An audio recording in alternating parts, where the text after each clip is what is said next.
tu na hiền aro ke fa kan lu don chi ni hei a thuk ve khop mai aro ke fe silong chang hian la over ni lo wa hey light kan da veka aro cave o chaka ko mo lu putang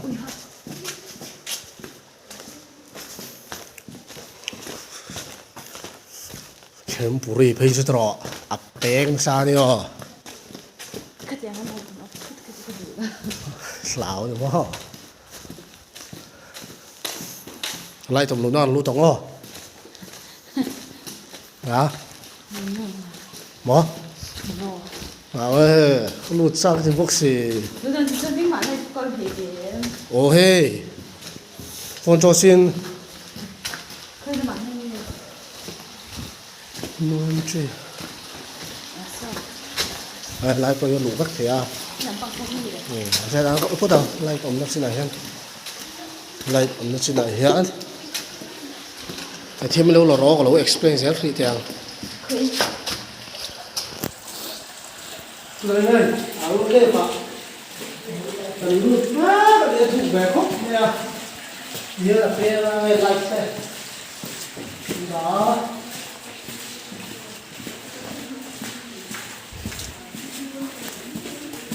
sao khóc phe lạnh sao lại như vậy, nha.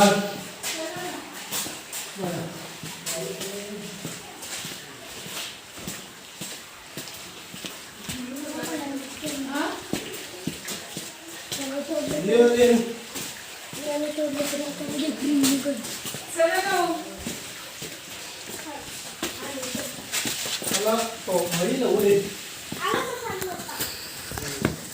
Tập mấy tội lâu mì à?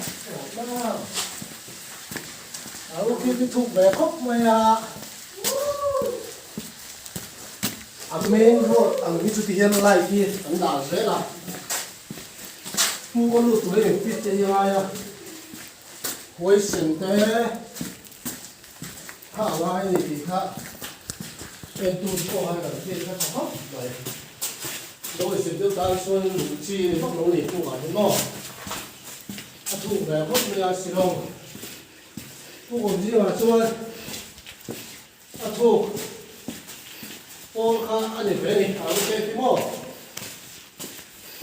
Để xí lên, bé sẽ về bây giờ lại cũng tổ luôn cả rồi.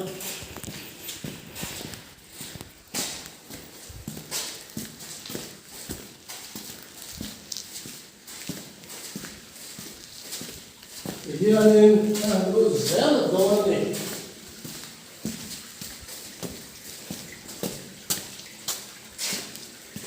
Nó to hơn nữa. Bây giờ tùy tên lại nữa.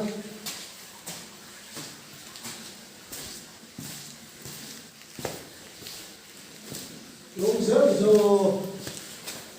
giờ nó là Lụt tội lâu à? Lụt đúng mì à? lúc còn like off tổ mấy mà không số video không số